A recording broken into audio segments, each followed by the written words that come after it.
Apakah saya sedang ditangkap? Sekarang kamu ditangkap. Serius? Hey. This is my first time ever being arrested.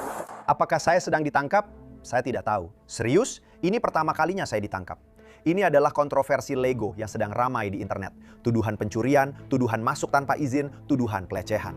Begini, sekarang kami punya rekaman body cam polisi yang menunjukkan banyak sisi berbeda dari cerita ini. Dan kami akan berusaha sebaik mungkin untuk mencoba memahaminya sekarang. Selamat datang di Sidebar, dipersembahkan oleh Law and Crime. Saya Jesse Weber. Kisah ini membuat banyak orang membicarakannya di dunia maya. Ada banyak emosi di dalamnya. Banyak orang mencoba mencari jawaban tentang apa yang terjadi. Dan banyak yang meminta liputan tentang kasus ini. Jadi kami memutuskan, kenapa tidak kami bahas saja. Jadi ada seorang YouTuber, Benjamin Schneider. Rupanya dia dikenal dengan nama Reckless Ben di YouTube. Dia punya channel dengan hampir 1 juta subscriber. Dia membuat konten dokumenter investigasi, di mana dia menyamar, membongkar skema hal-hal seperti itu. Sekarang dalam investigasi terbarunya, dia benar-benar mendalami cerita tentang seorang pria di Oregon yang keluarganya memiliki koleksi Lego senilai $200.000. Dan koleksi itu akhirnya berada di toko Bricks and Minifigs ini di bawah kesepakatan khusus di mana toko tersebut akan menjual Lego-Lego itu, mengambil sebagian keuntungan, dan memberikan sisanya kepada pemilik aslinya. Menurut Ben, suatu hari koleksi itu tiba-tiba hilang. Tidak ada uang, tidak ada Lego. Keluarga tersebut tampaknya mengaku bahwa mereka dirampok, jadi Ben sedang menyelidiki. Dan dia membantu pemilik koleksi ini menggugat pemilik perusahaan Bricks and Minifigs, dan tampaknya mereka menang. Tapi menurut Ben, pemilik perusahaan tersebut, untuk menghindari membayar putusan pengadilan, mereka menutup toko Oregon. Sekarang, Ben memberitahu polisi bahwa dia mengajukan gugatan baru, kali ini secara pribadi terhadap para pemiliknya, yaitu Joshua Johnson dan Brandon Best yang tinggal di Utah. Jadi Ben memutuskan untuk terbang ke sana. Dan saat itulah semuanya menjadi kacau dan terekam di kamera tubuh polisi. Apakah saya sedang ditangkap? Serius? Ini pertama kalinya saya kena kamera. Jadi itu ternyata tanggal 10 Maret Ben ditangkap. Ada rekaman body cam yang baru dirilis yang akan kami tunjukkan kepada Anda, di mana Anda bisa melihat persis apa yang diklaim polisi terjadi. Dan kita akan melihat ini karena ada klaim bahwa polisi melindungi orang-orang yang dituduh Ben melakukan kesalahan. Cara lain melihatnya adalah apakah Ben sendiri melanggar batas hukum.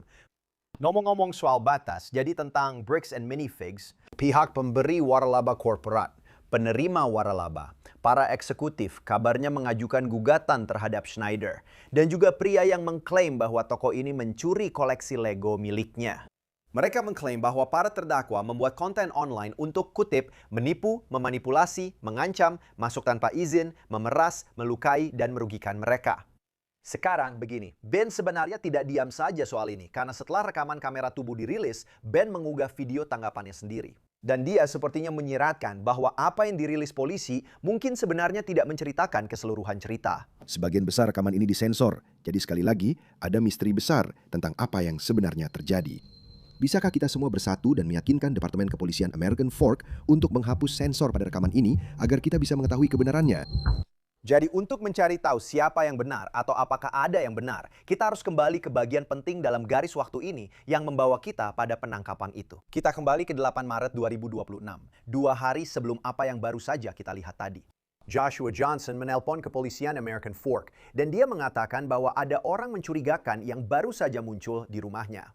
Orang itu tampaknya mengenakan topi bisbol dengan logo UPS yang ditempelkan di atasnya dan dia meninggalkan sebuah paket. Di dalam paket itu katanya berisi bebek karet. Johnson memberitahu operator bahwa dia pikir itu adalah Ben Schneider. Dan dia mengatakan bahwa ada kasus perdata di Oregon. Dia yakin Ben mengirim orang ke rumahnya untuk mengganggunya. Dan menurut laporan polisi, saat seorang petugas masih berbicara di telepon dengan Johnson, Johnson mengatakan bahwa 2 perempuan baru saja keluar dari mobil dan berjalan menuju propertinya. Sementara seorang pengemudi laki-laki tampaknya tetap berada di dalam kendaraan. Jadi petugas pun merespons. Mereka tampaknya menemukan pengemudi tersebut dan namanya dilaporkan adalah Benjamin Adams. Jadi bukan YouTuber itu. Kita sedang membicarakan Benjamin yang berbeda.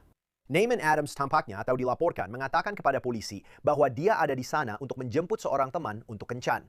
Dan kemudian dia tampaknya mengubah ceritanya. Halo, apakah kamu bisa mendengarku? Ya, aku tahu. Ngomong-ngomong, aku Ben. Ada apa? Aku Ben, bukan yang seperti itu. Kamu belum siap untuk ini. Tidak. Aku sebenarnya tidak tinggal di Utah. Ya, jadi aku bukan Ben itu. Tapi apa kamu tidak apa-apa kalau aku memotret ini? Ya, silakan saja. Kalian mau mungkin mendengar tentang apa yang sedang aku lakukan di sini? Ya, ya. Tentu saja. Dan aku dulu mungkin tinggal di tempat yang penuh dengan polisi. Aku memang pernah punya beberapa tuduhan masuk tanpa izin di masa lalu. Sepertinya begitu. Saya masuk ke properti orang dan mengganggu mereka. Iya. Itu tidak mengejutkan saya. Peran saya dalam semua ini sebenarnya hanya merekam. Jadi YouTuber yang gak tangka di malam, dia berasal dari saya rasa LSU atau semacamnya. Dia baru saja memposting di Instagramnya. Hey, kalau ada yang di Utah, saya sedang merekam video. Dia tidak mendapatkan siapapun untuk kembali ke acara atau ke videonya. Masuk. Kamu dibayar untuk ini atau gimana? Ya, saya dibayar. Saya menunjukkan rekaman dan kredit di sekitar Utah. Kebetulan saja ini muncul sebagai kesempatan buat saya untuk mendapatkan uang tambahan. Jadi kamu rela punya catatan kriminal demi uang? Saya tidak tahu apa maksudnya. Tapi, maksudnya kamu didakwa. Kamu didakwa karena masuk tanpa izin. Masuk tanpa izin dan hal-hal seperti itu demi uang, tentu saja. Ya, saya tidak pernah masuk ke dalamnya. Bukan, kamu bilang kamu punya beberapa dakwaan masuk tanpa izin, kan? Itu hanya di tempat yang terbengkalai. Seperti saya pergi ke tempat-tempat yang terbengkalai. Benar? Jadi, saya tidak tahu apakah kamu merekam untuk uang dari itu. Itu ide yang buruk, maksud saya. Ya, saya sudah berhenti melakukan itu. Itu hanya, dan itu dulu rencana saya. Jadi sekali lagi, itu adalah Benjamin Adams, sang pengemudi. Dan polisi mengatakan dia sudah dilarang masuk. Dia diberitahu untuk tidak kembali. Tapi hampir di waktu yang sama, petugas lain melihat mobil gelap ini. Dan menurut petugas, mobil itu tidak berhenti sepenuhnya di tanda berhenti. Dan petugas pun memberhentikannya. Ada apa, Bro? Ada apa? Halo, baik. Apa kabar? Baik. Nama saya petugas Richardson dari kepolisian American Fork. Alasan saya menghentikan Anda adalah karena tanda berhenti. Anda tidak berhenti sepenuhnya di sana. Saya tidak berhenti. Tidak. Oke, sayangnya. Apakah Anda membawa SIM? Ya, sudah baik. Terima kasih. Itu sarung tinju. Ya, jadi kami punya topeng purge, kami punya banyak peralatan kamera, kami bikin video YouTube. Keren. Ya. Jadi bakal diunggah ke YouTube, Bro. Lalu, Salam untuk YouTube, Bro. Lo pernah dengar tentang Scientology dan semacamnya? Ya. gue ikut Scientology gue ikut sekitar 4 minggu. Ya. Gue nggak tahu gimana, Friki, kenapa lo ngomong gitu? kita gabung ke satu kelompok namanya 12 Tribes, di mana mereka mau ngelakuin kayak aksi bunuh diri massal. Kita coba buat ngehentikan bunuh diri bareng-bareng itu. Gimana maksudnya? Gimana lo bisa terlibat sama omong kosong kayak gini? Iya, gue juga nggak tahu. Gue cuma cari di Google, sekte di dekat gue, dan langsung muncul. Gila kan? Terus kita langsung gabung ke sektenya, dan ngambil rekaman rahasia di sana. Itu keren banget. Itu gila banget. Halo, menurut gue itu kayak, Lo pernah dengar tentang posh variants? Iya, iya. iya, lu pernah? Ya ampun. Lu beneran bakal dapet SIM. Pernah nggak lo menghentikan seseorang dan ada topi Yeti di kepala mereka? Enggak, tapi gue kenal orangnya. Iya. Itu lucu banget. Iya, itu beneran ada di SIM dia. Apakah YouTube kamu besar? Enggak juga. Maksudnya yang besar itu seperti apa? Kita bicara tentang berapa banyak subscriber nih? Beberapa ratus ribu. Beberapa ratus ribu. Beberapa ratus ribu itu banyak juga. Apakah kamu punya beberapa ratus ribu? Aku cuma punya 9.000, aku baru mulai. Sedangkan dia sudah melakukannya selama 8 tahun. Rehab. Apa nama YouTube-mu? Ya, Di mana mobilmu? namanya Reckless Band. Reckless Band. Aku mulai dengan melakukan slacklining. Jadi kamu punya keseimbangan yang bagus. Dan ya, aku dulu dikirim ke tempat-tempat yang bagus dan semacamnya. Dan aku suka melakukan double backflip di sana dan semacamnya. Aku suka melakukan flip yang gila-gilaan dan semacamnya. Ya, dulu aku sering melakukan banyak olahraga ekstrim, lalu itu berubah jadi seperti ini. Ada rumah hantu paling menakutkan di dunia. Dan ternyata itu seperti sekte kurasa. Ya, Aku pernah dengar tentang itu. bro, Aku pernah kebablasan nonton YouTube soal itu. iya. Aku orang pertama yang pernah menyelesaikannya. Lalu kami mengambilnya. Ternyata orang itu punya fetis penyiksaan. Jadi akhirnya kami merebut perusahaannya dari dia. Dan aku bilang, aku bahkan mengurus LLC dan semuanya. Iya. Jadi kemudian kami menutup usahanya. Dengan begitu dia tidak bisa menyiksa orang lagi. Dia seperti melakukan iklan palsu. Dia bilang, ini waktu yang menakutkan. Tapi rumah hantunya tidak ada. Dia hanya membawa mereka ke halaman belakang rumahnya dan menyiksa mereka. Seperti melakukan waterboarding dan hal-hal semacam itu. Dan kamu yang pertama berhasil keluar. Iya. Serial YouTube tentang itu. Saya adalah orang pertama yang berhasil menyelesaikannya tanpa menyerah. Lalu saya berpikir, ya ini buruk banget. Ini cuma membuatmu seperti disiksa dengan teknik waterboarding seharian. Ini bodoh banget. Jadi saya berpikir saya akan mengambil alih bisnisnya. Lalu saya mencari beberapa orang hukum untuk mengambil alihnya. Jadi percakapan itu berlangsung cukup lama. Ben tampaknya menjelaskan pekerjaannya di YouTube dan para petugas mendengarkan. Tapi kemudian seorang petugas lain datang. Dan dia adalah orang yang tampaknya menanggapi panggilan awal di rumah Johnson, ya, tentang orang asing yang muncul itu. Dan dia sudah berbicara dengan Benjamin Adams. Dia sudah melihat pesan teksnya sepertinya. Dan sekarang dia ingin berbicara dengan Ben. Jadi siapa Ben? Ben, bagaimana Yuta? Kamu suka? Jadi begini kan, Dia menelpon karena ada orang yang merekam propertinya. Hari ini dia menerima paket kan? Dan saya sudah bicara dengan orang lain. Dia yang merekamnya. Saya punya rekamannya. Saya punya pesan-pesannya. Benar? Mari kita biarkan masalah sipil tetap menjadi masalah sipil ya. Dan biarkan saja tetap di pengadilan. Oke? Jadi pada titik ini, apakah kalian membawa identitas kalian? Saya punya SIM. Dia pegang SIM saya kan? Ya, dia akan mengembalikannya padamu setelah kita selesai di sini. Kamu tidak membawa identitasmu? Tidak, nanti setelah dia, tapi dia tinggalnya dekat sini kok. Oke.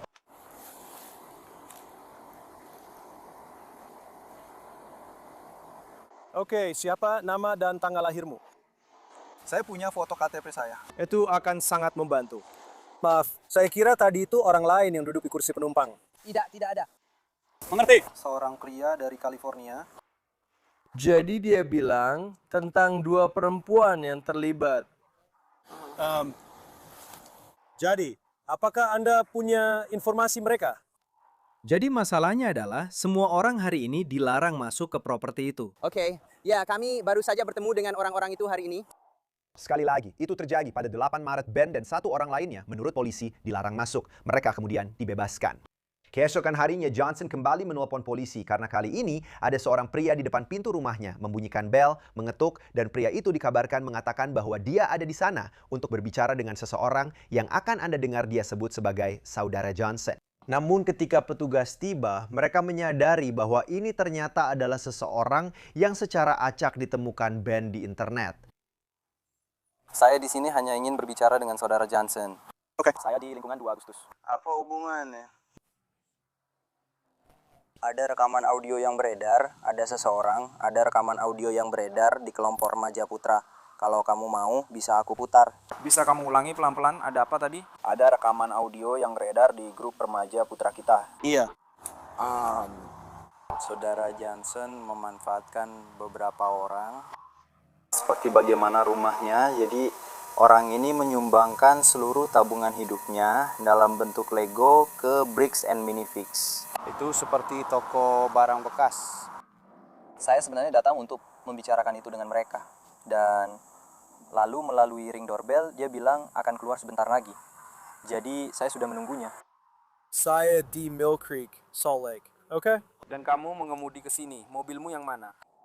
Mobil saya tidak ada di sini. Saya ke sini naik Toyota Corolla. Jadi bagaimana kamu bisa sampai ke sini? Saya nyetir ke sini, lalu saya ketemu dengan Ben sekitar 5 menit dari sini. Saya rasa dia di Airbnb, lalu kami langsung nyepir dari sana. Jadi dia di mana sekarang? Sejujurnya saya tidak tahu. Dia begitu saja meninggalkanmu? Dia. Iya, maksudku dia baru saja memintaku untuk datang mengkonfrontasinya dan mendengar versinya tentang semuanya. Kamu tahu. Dan apa sebenarnya rencanamu? Aku hanya akan menanyakan padanya.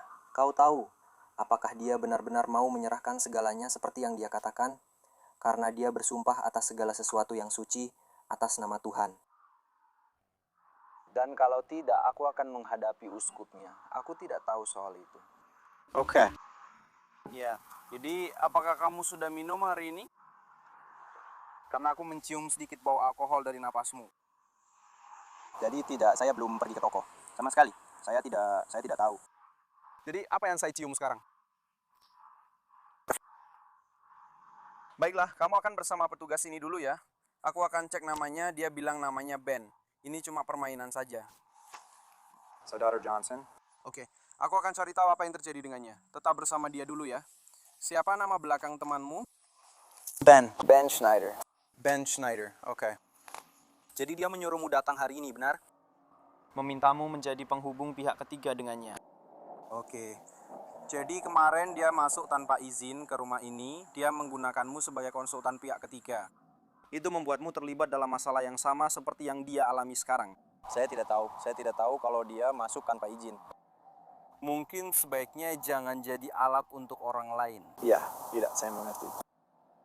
Saya benar-benar tidak tahu siapa saya sebenarnya.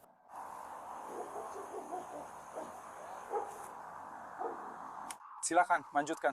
Saya benar-benar tidak tahu seperti apa yang saya hadapi. Dia seorang YouTuber. Saya sudah mengikuti kamu cukup lama. Saya mengirim pesan di Instagram bilang, "Hey, saya akan datang ke Salt Lake." Saya langsung kirim pesan. Saya bilang, "Saya orang lokal." Dan dia bilang, "Ren, kamu bebas nggak di minggu tanggal 9 Maret?" Lalu dia mengirim pesan ke saya lebih awal. Dan kemudian dia datang ke... Ya, ini bukan Salt Lake County. Ini Utah County. Kami melakukan segala sesuatu dengan cara yang berbeda di sini. Jadi kalau aku mau, aku bisa memaksakan sesuatu. Tapi aku mengerti kau sedang dimanfaatkan oleh seseorang yang tidak kau kenal. Dia ingin kau masuk tanpa izin ke properti itu, yang berarti kau tidak bisa kembali. Jika kau melakukannya, kau akan ditangkap karena tindak pidana masuk tanpa izin dan dimasukkan ke penjara Kabupaten Utah. Apakah itu masuk akal? Aku rasa kau tidak ingin punya catatan kriminal. Pria itu yang dilaporkan bernama Christian Morgan dibawa pergi lalu dibebaskan.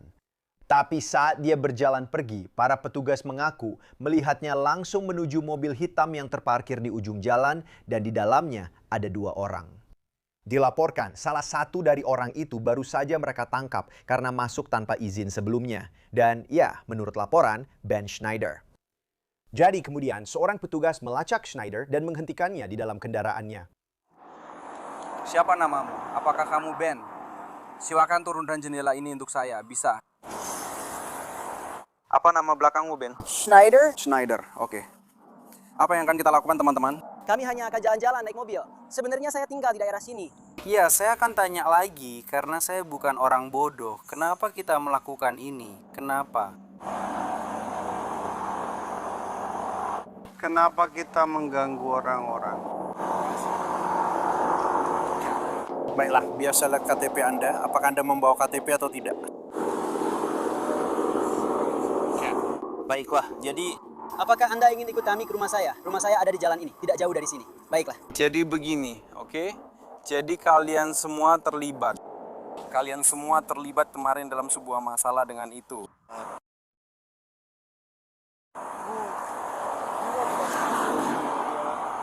Baiklah. Kalian menerobos masuk ke kediaman itu kemarin, kan? Iya. Tapi kami bukan datang untuk menyelamatkan. Aku tahu, kalian mengirim orang lain. Kami tidak mengirim ini. Lalu siapa yang mengirim mereka? Saya tidak tahu. Kami memang memberitahu dia. Kami menemukan gereja tempat dia berada. Kami memang bilang, kami sudah memberitahu uskup bahwa kamu selalu mengutamakan gereja daripada mengungkap kejahatan besar. Dia ada di depan.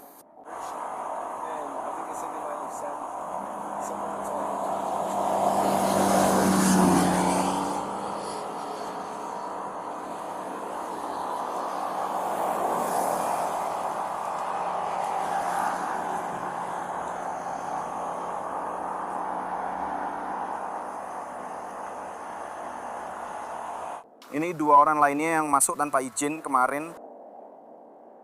Kenapa kamu tidak menelpon dia, suruh dia datang ke mobil? Karena dia tidak melakukannya. Kami tidak punya itu, gampang. Lalu bagaimana dia menelpon kalian? Serius, teman-teman.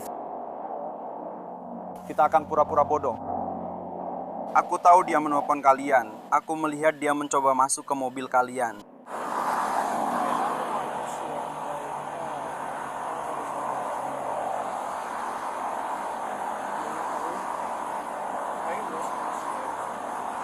Aku sama sekali tidak punya nomornya. Oke. Tapi apakah ada band untuk... Ya, dia bilang kamu yang mengirimnya. Jadi bukan anggota gereja yang datang dan meminta orang untuk melakukannya. Mereka. Mereka sepertinya akan melakukannya. Mereka terlalu baik. Sepertinya mereka seperti... 16 sedang mendekat ke arahku sekarang. Oke, dengarkan. Oke. Kalau kita mau pura-pura bodoh, kita bisa saja pura-pura bodoh. Tapi aku tidak. Oke? Jadi aku akan bicara terus terang sama kalian. Dia ada di rumah seseorang, ya, mengganggu orang itu. Dia dikeluarkan. Dengar, hari ini dia dilarang masuk. Oke? Aku lihat dia mencoba masuk ke mobil kalian, lalu dia kabur. Tapi dengarkan apa yang aku katakan. Lalu dia bilang, Ben yang mengirimku ke sini. Seperti yang sudah aku bilang tadi, kamu sedang berada di posisi yang sangat berbahaya. Ya? Saya mengerti itu. Yang bisa sering membuatmu tersangkut masalah. Iya, dan saya tidak mau itu. Dan saya tidak menyalahkanmu kan, saya juga tidak mau. Jika kamu tidak melakukan kesalahan apapun, saya tidak ingin kamu disalahkan atas hal-hal yang salah. Kan? Saran saya tidak akan mempermasalahkan ini malam ini. Saya menghargai kamu. Sejujurnya, saya tidak yakin apakah kamu berbohong kepada saya atau tidak. Saya bersedia menjalani tes alkohol atau narkoba, apapun yang kamu mau. Tapi yang akan saya lakukan adalah saya akan mencatat di sana bahwa karena kalian sudah kembali, saya harus mendokumentasikannya. Oke? Kami tidak berhenti berbicara kepada saya. Saya tahu. Agak terlalu kebetulan kalau dia bilang kalian tidak mengirimkan apapun kepadanya. Karena saya tinggal di lingkungan itu. Saya tinggal di lingkungan yang sama dengan orang ini. Saya sering melewatinya saat menyetir. Jadi kalau saya melewati rumahnya untuk sampai ke rumah saya, apa itu memberatkan saya? Ya, seperti itu. Hanya kalau kamu masuk ke properti itu. Seperti yang saya bilang. Itu sebabnya kamu tidak didakwa, tidak ditangkap, dan tidak diproses. Penjara, ya. Ya, saya menghargai kamu. Tapi saya hanya bilang kamu berjalan di garis tipis dengan tetap seperti ini. Jangan beri orang ini amunisi kalau dia memang salah. Saya mengerti itu. Dan kamu dan temanmu sudah bilang ke saya kalau kamu yang datang kemarin dengan seragam UPS mencoba membuatnya menandatangani sesuatu. Itu adalah kejahatan federal. Saya mengerti itu. Ya. Jadi kalau dia memutuskan untuk mengambil jalur lain soal itu, kamu bisa bertanggung jawab. mengerti ya. Karena itu terekam di kamera Ring Doorbell. Kamu bukan pegawai UPS, ya. Tapi kamu pakai topi UPS dan kamu menyuruh dia tanda tangan.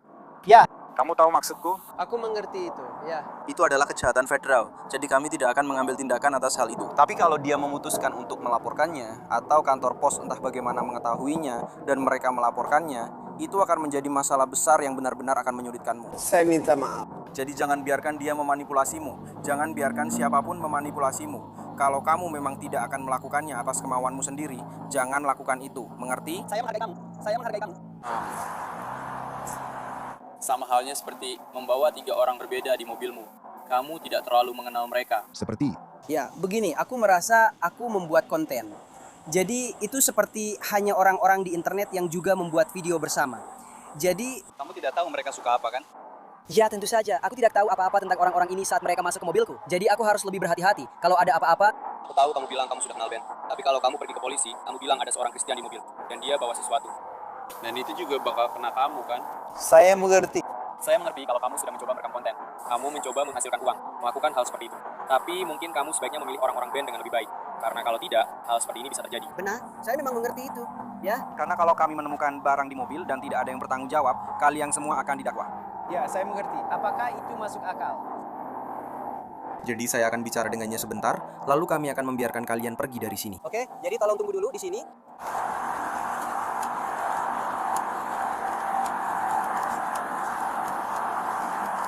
Baik, Ben. Oke. Ben. Ya. Baiklah, jadi kamu sudah memberikan identitasmu dan semuanya kepadanya? Saya memberikan foto KTP saya karena KTP saya ada di rumah. Jadi saya sudah memberitahunya, oke? Untungnya tidak ditemukan apa-apa di kendaraan. Namun? Karena situasi hari ini dan karena hal-hal yang sudah kamu katakan, serta apa yang bisa terjadi dan berkembang, kalian secara teknis bisa saja ditangkap atas tuduhan federal untuk kasus UPS itu, oke? Kami tidak harus mengambil tindakan apapun soal itu. Tapi kalau dia memutuskan untuk melaporkan ke kantor pos dan menempuh jalur itu akan jadi masalah yang tidak kamu inginkan. Jadi bahkan kalau kamu hanya mencoba iseng atau bercanda atau memancing, apapun istilah yang kamu pakai, aku lupa, tapi berdandan seperti petugas UPS. Datang ke rumah seseorang, atau dia tidak berdandan seperti petugas UPS, dia melakukannya. Aku melihat kamera bel pintu ring. Dia memakai topi UPS. Dan kamu memintanya untuk menandatangani tanda terima paket, bro. Iya, apa maksudnya? Iya, tapi itu cuma buat nunjukin ke dia, kayak ironi dari apa. Kalau itu bukan berdandan, lalu ini apa? Itu. Iya, bener, iya. Dan kamu bisa berakhir di penjara di Utah. Padahal kamu berasal dari Kali. Iya. Nggak sepadan kan? Iya. Iya. Di sini kami punya cara sendiri. Masuk akal kan? Iya. Jadi seperti yang sudah saya bilang ke dia, kami akan membiarkan kalian pergi sekarang, tapi kalian sedang berjalan di atas garis tipis. Ingat saja itu. Keesokan harinya, 10 Maret, Johnson dilaporkan kembali menelpon polisi. Kali ini polisi mengatakan dia memberitahu mereka bahwa ada seorang wanita berdiri di dekat pintu depannya sedang mengambil foto. Petugas pun datang. Mereka menemukan sebuah kendaraan yang diparkir di dekat situ. Di dalamnya, Ben Schneider. Halo, kamu bawa dokumen khususnya? Ya, jadi ini yang mau kamu serahkan ke mereka. Ya, itu memang diwajibkan oleh pengadilan yang kita punya. Saya berharap kita bisa mengirimkan mereka email saja. Saya berharap kita bisa cukup menelpon mereka atau pengadilan bisa langsung mengirimkannya. Tapi inilah yang diwajibkan oleh pengadilan Amerika Serikat. Jadi kami hanya mengikuti instruksi dari pemerintah. Apakah kalian pernah kesini sebelumnya? Saya pernah sekali. Saya datang sekali untuk berbicara baik-baik dengan mereka sebelum menggugat, yang juga diwajibkan oleh pemerintah sebelumnya. Jadi apakah Anda Benjamin Schneider? Ya, jadi saya hanya mengikuti pada dasarnya instruksi dari pemerintah. Dan dia terus-menerus memanggil polisi kepada saya untuk mencoba menghindari masalah atas kejahatannya. Jadi itulah mengapa dia terus menelpon. Ini sudah seperti ketiga kalinya dia melaporkan kami ke polisi karena dia pikir kalau dia terus melaporkan saya ke polisi, dia bisa lolos. Tapi kami menunjukkan kepadanya bahwa kami tidak akan membiarkan dia lolos dari kejahatannya. Jadi apakah Anda tidak apa-apa jika saya memberikan dokumen ini kepadanya? Ya, tentu saja. Tunggu sebentar. Hai, saya mencoba berbicara dengan seseorang untuk memverifikasi apakah sebuah kasus benar-benar ada. Hai. Apakah Anda punya nomor kasus? Atau saya bisa mencari berdasarkan nama? Saya punya. Saat Anda siap, saya sudah siap, nomornya 26. S seperti Sierra. C seperti Charlie. 06134.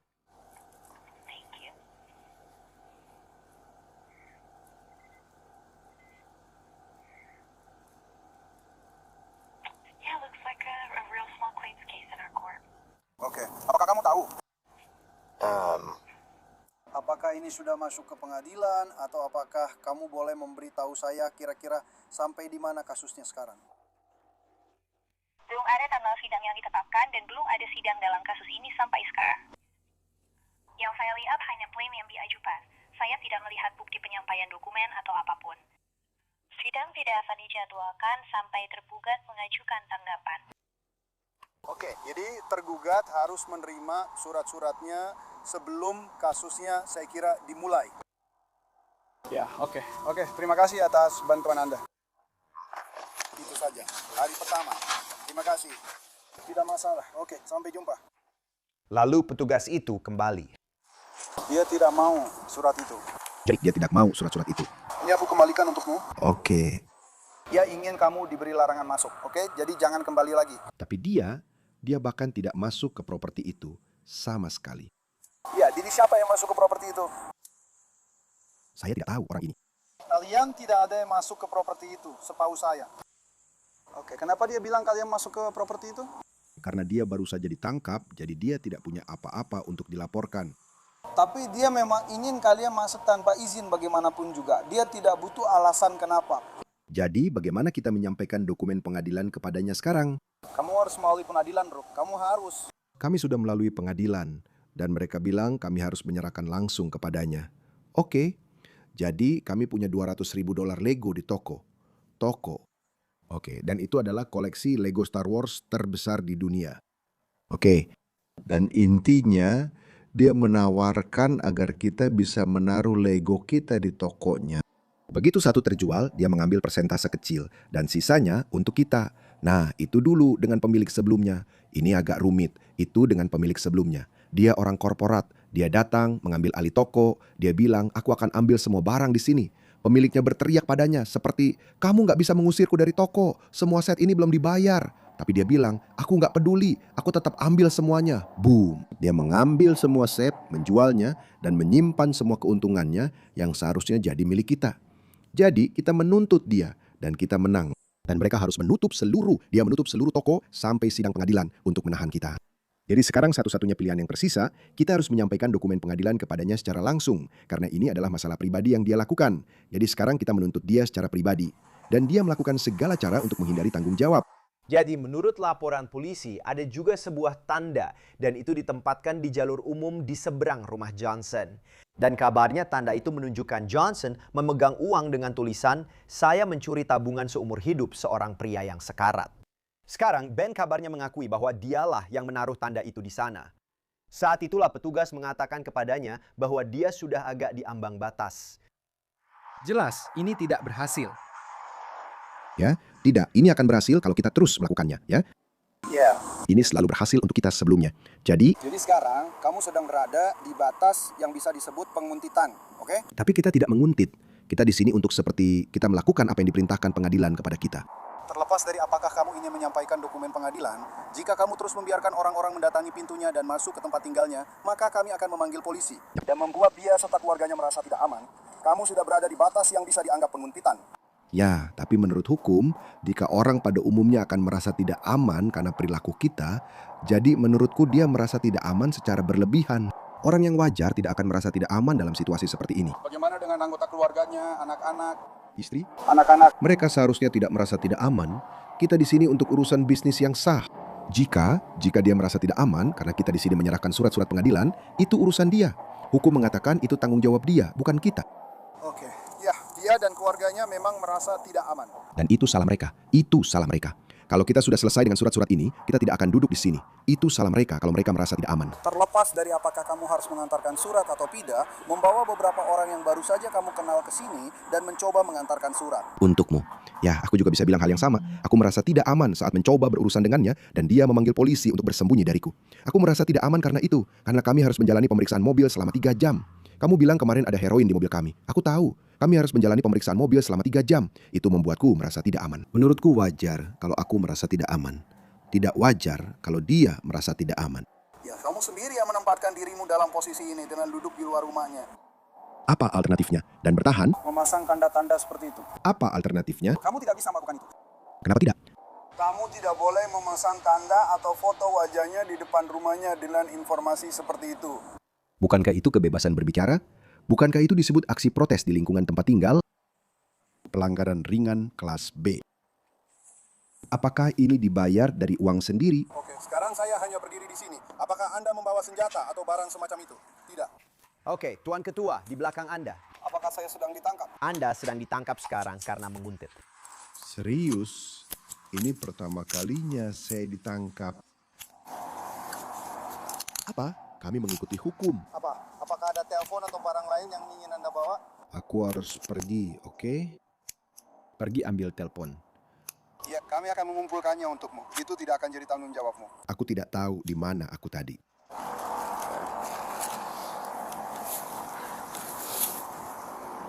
Alright, you walk over here.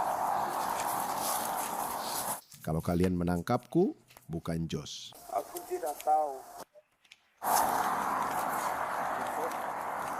30.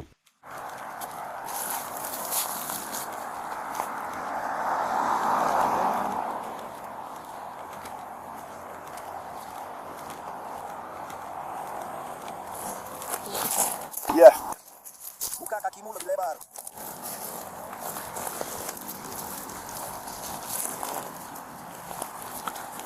Baiklah, detektor 6 kursi.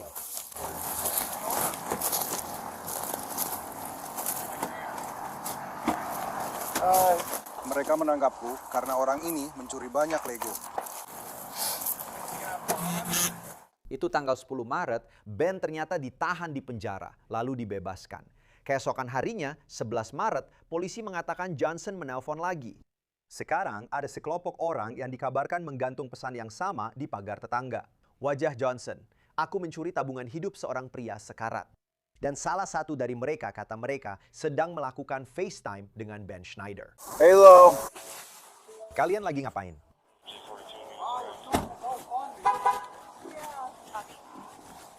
Yang sedang kami lakukan adalah kami akan mendapatkan banyak publisitas dan pada dasarnya mengembalikan semua uang ini ke keluarganya. Oke. Kami sudah mendapat izin. Dia bilang kita boleh syuting di sini. Jadi kami sedang bersiap untuk syuting. Kami akan merekam semuanya. Pemilik pagar. Oke. Ya, kami sudah mendapat izinnya. Oke. Kami akan membuat GoFundMe dan semacamnya. Iya. Kami sudah mendapat izin dari rumah ini, rumah yang orem itu. Iya, mereka juga bilang kami boleh syuting di sana. Jadi memang agak berisik di sekitar properti mereka. Kami hanya sedang mencoba menjalankan GoFundMe ini. Ini GoFundMe yang resmi. Untuk apa itu? Maaf. Kami sedang berusaha mendapatkan kembali uang ini untuk keluarga ini. Biar saya buka GoFundMe-nya. Ini benar-benar GoFundMe yang asli. Ini benar-benar asli. Ya, mau ditunjukkan ke kamera? Oke, saya akan. Kamu mau saya? Pegang? Ya, tentu saja. Oke, kenapa kamu begitu kesal? Aku tidak tahu, dia sudah lama sekali tidak menelpon. Itu tidak benar. Jadi, Tapi ya, jadi ini dia GoFundMe-nya. Kita dapat $10, 20.000. Sangat ekspresif, tentu. Jadi saya tahu siapa Ben, saya tahu situasinya, saya tahu situasi dengan orang ini, YouTube, Lego, saya tahu semua itu. Dia ditangkap karena memuntit, tapi kan, kamu tahu itu. Dia membayar kalian untuk ada di sini, saya tahu itu. Tidak, dia tidak. Dia tidak bisa. Mungkin akan lebih baik jika dia, di mana dia? Saya tahu dia juga baru saja pergi. Saya tidak tahu. Oke. Masalah yang kita hadapi adalah kalian perlahan-lahan menjadi pihak yang membantu tindakan menguntit dan kalian bisa ditangkap karena itu. Jadi, kita sedang berada di titik di mana orang-orang yang terlibat dalam hal ini mulai kesal. Kami di sini untuk menjaga ketertiban. Kami di sini untuk memastikan tidak ada yang mendapat masalah, tidak ada yang terluka, tidak ada yang ditangkap. Tapi saya tidak berpikir hal seperti ini akan membantu situasinya. Ya Ben, kalau kita lepas ini dan ambil gambar drone-nya, hasilnya akan bagus. Setelah itu, kita akan turunkan semuanya. dan kemudian kita, ya begitulah cara kita akan melakukannya. Kita akan, karena kita tidak bisa, kamu tahu. Kita tidak akan melakukan cuci-cuci itu lagi. Kita hanya akan jalankan GoFundMe ini. Kita sudah mulai kok. Jadi, yang lain. Masalah lain yang kita hadapi adalah ini bisa berujung pada pencemaran nama baik atau bisa punya konsekuensi lain. Yang sampai ke situ, karena pria yang dijelaskan oleh petugas Richardson sudah ditangkap. Dia tidak diizinkan untuk menghubungi pihak tersebut, baik secara langsung maupun tidak langsung. Iya. Jadi kalian secara tidak langsung berhubungan dengan pihak itu. Jadi kami tidak mau itu terjadi di ambang batas. Karena itu bisa berarti kalian juga bisa ditangkap. Saya mendukung GoFundMe, saya mendukung dukungan seperti yang kalian lakukan, itu bukan urusan saya. Tapi kalian harus mengerti, kami juga tidak bodoh. Saya tahu kalian FaceTime dengan Ben. Saya tahu dia yang menyuruh kalian melakukan ini. Oke? Kalau itu yang dia lakukan ya sudah, tapi saya rasa ini seperti yang dia jelaskan. Kamu tidak mau terlibat dalam masalah ini. Ben juga tidak mau masuk penjara lagi. Kami juga tidak mau menangkap dia. Ya, benar sekali. Maksudnya, itu bukan yang ingin kami lakukan. Jelas, kami harus menjalankan tugas kami. Ya. Jadi saya tahu kalian hanya menjalankan tugas kalian. Tapi yang kami inginkan bukanlah membawa orang ke penjara. Ya, benar sekali. Kami ingin Ben dan kelompoknya, apapun kalian menyebut diri kalian, Ben yang nekat atau apapun, kami ingin kalian bahagia. Kami tidak peduli. Tapi kami juga harus menjaga Ben. Tapi ternyata Ben tidak ada di sana. Dan polisi sebenarnya tidak tahu kemana dia pergi sampai menurut laporan kejadian mereka menerima sebuah informasi. Dan seorang tetangga mengatakan bahwa beberapa YouTuber ternyata menyewa sebuah Airbnb di dekat situ. Jadi petugas pergi untuk memeriksanya dan mereka melihat Chevy Malibu hitam dari tanda yang tergantung. Mereka ternyata mendapatkan rekaman CCTV yang diduga menunjukkan Ben berjalan masuk ke apartemen di basement. Jadi mereka mendapatkan surat perintah penggeledahan. Pintu-pintu terbuka, jendela-jendela terbuka. Jendela-jendela terbuka.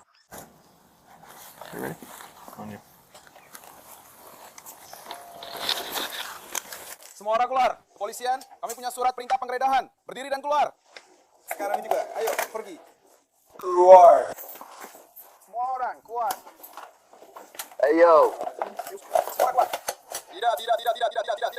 Jangan bergerak. Apakah kamu ingin tetap bersamaku? Ayo kita langsung ke sana. Jangan bergerak. Kamu mau berdiri di sini? Baiklah.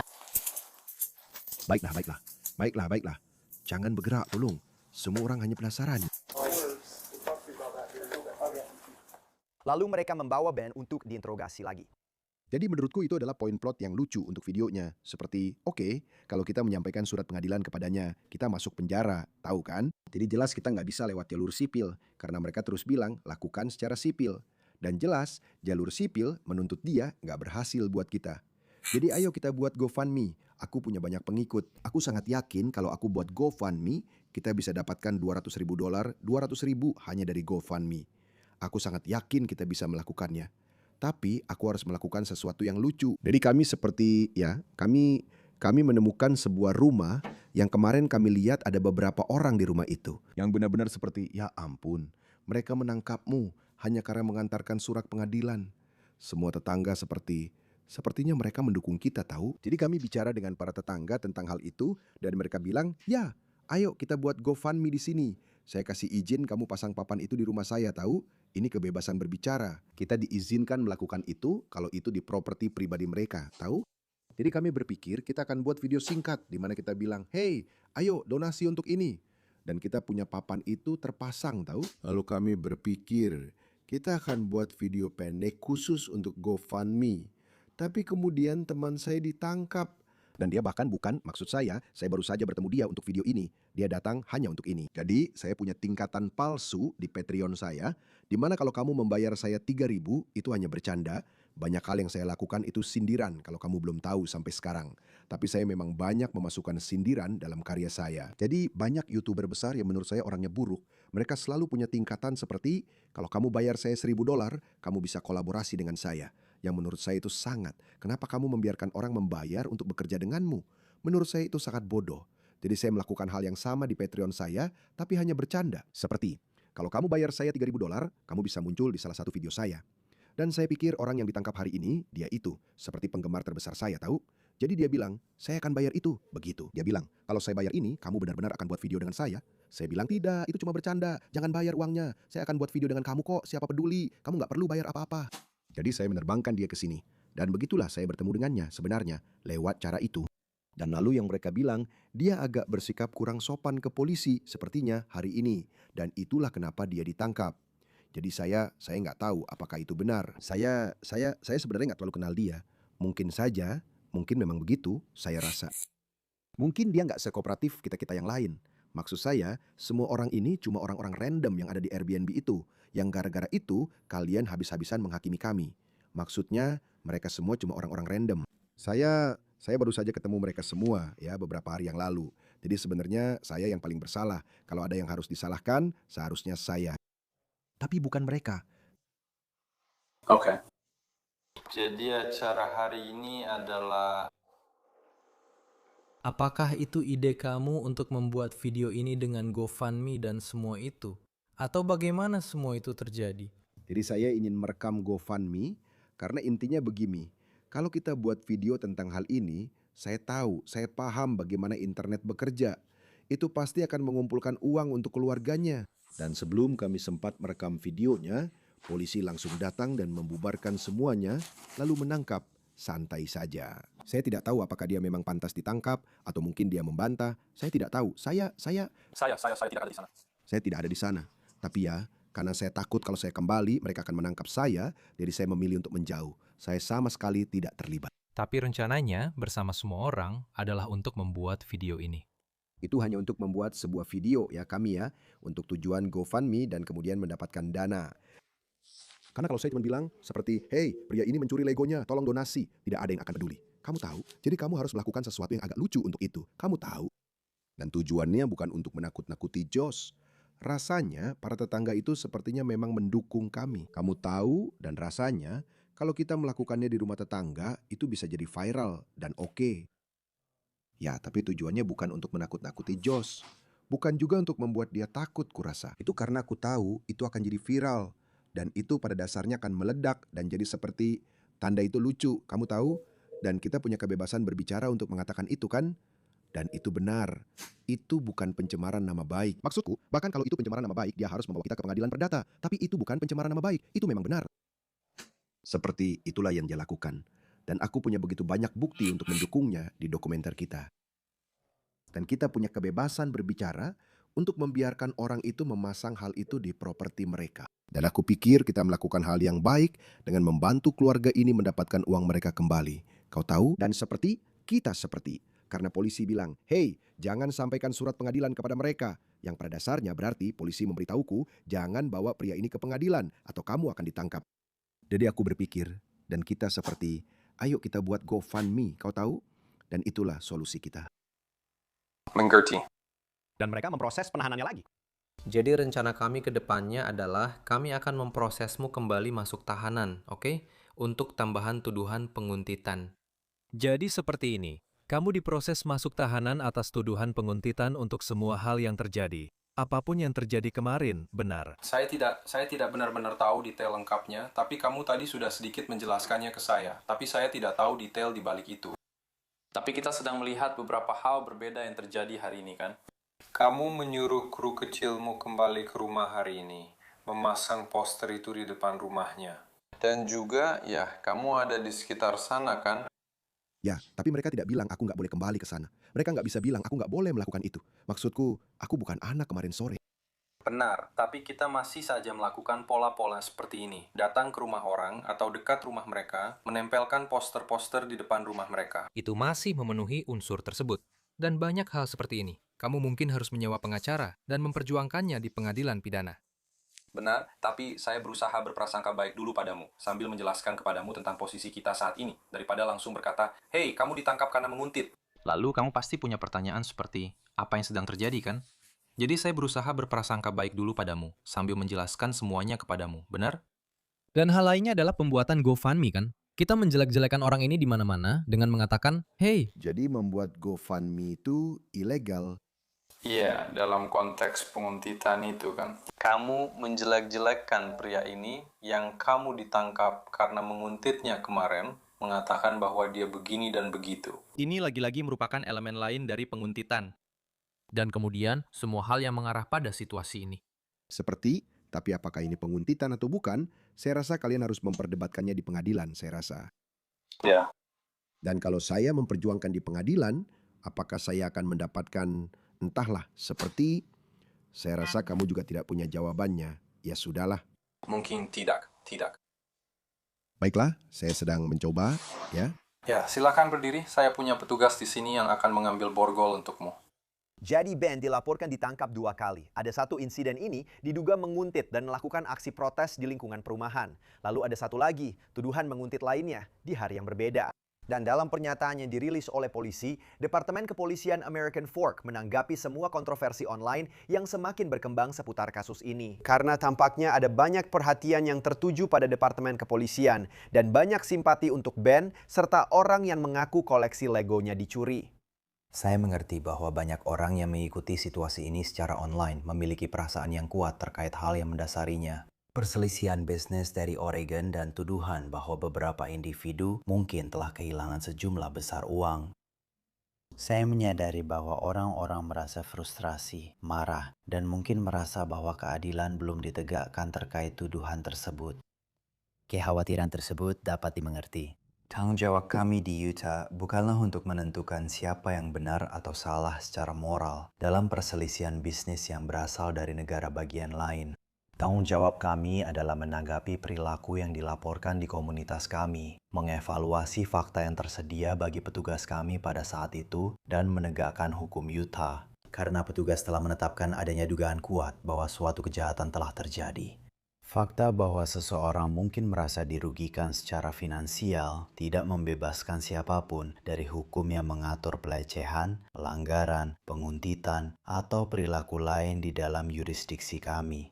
Kami tetap berkomitmen untuk menegakkan hukum secara adil, objektif, dan transparan, tanpa memandang siapa yang terlibat atau narasi apapun yang mungkin ada. Namun sekali lagi, Ben mengatakan bahwa versi polisi bukanlah keseluruhan cerita, dan dia telah menanggapi semua ini. Dia menunjuk pada rekaman kamera tubuh dari pemberhentian lalu lintas itu, mengklaim bahwa sebenarnya ada rekaman yang telah disunting. Sekarang, mari kita bahas klaim tentang heroin. Kami diberhentikan oleh polisi, dan mereka mengklaim bahwa kami membawa heroin. Petugas memasukkan Anda karena menggunakan zat di hutan. Sebagian besar rekaman ini disunting, jadi sekali lagi, ada misteri besar tentang apa yang sebenarnya terjadi. Bisakah kita semua bersatu dan meyakinkan Departemen Kepolisian American Fork untuk membuka sensor ini agar kita bisa mengetahui kebenarannya? Namun, yang diklaim polisi sekarang adalah mereka tidak menerima telepon yang mengatakan bahwa kami membawa heroin. Sebaliknya, mereka bisa langsung tahu sejak kami menepi bahwa mata kami terlihat berair. Baik saja dengan orang-orang ini diizinkan mengemudi. Ya, saya rasa begitu. Saya tidak melihat apapun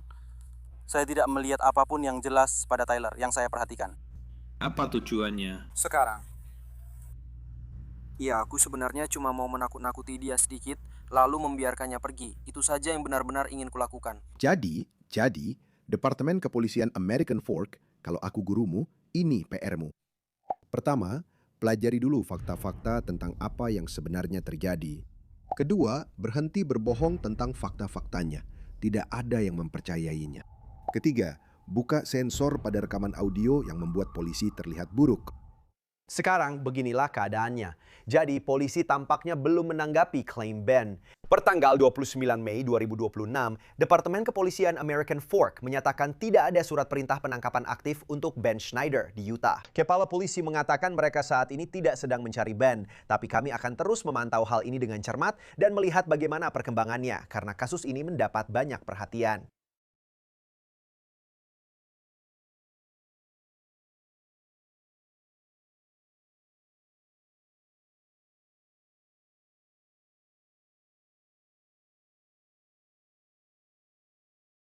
Itu saja yang bisa kami sampaikan untuk Anda saat ini di Sidebar. Terima kasih banyak sudah bergabung bersama kami. Dan seperti biasa, silakan berlangganan di YouTube, Apple Podcasts, Spotify, atau dimanapun Anda mendengarkan podcast. Anda juga bisa menonton kami di Peacock milik NBC. Jika Anda ingin mengikuti saya di X dan Instagram, serta menonton acara saya di News Nation, Jesse Weber Live, Senin sampai Jumat, pukul 11 malam waktu timur. Sampai jumpa di lain kesempatan semuanya.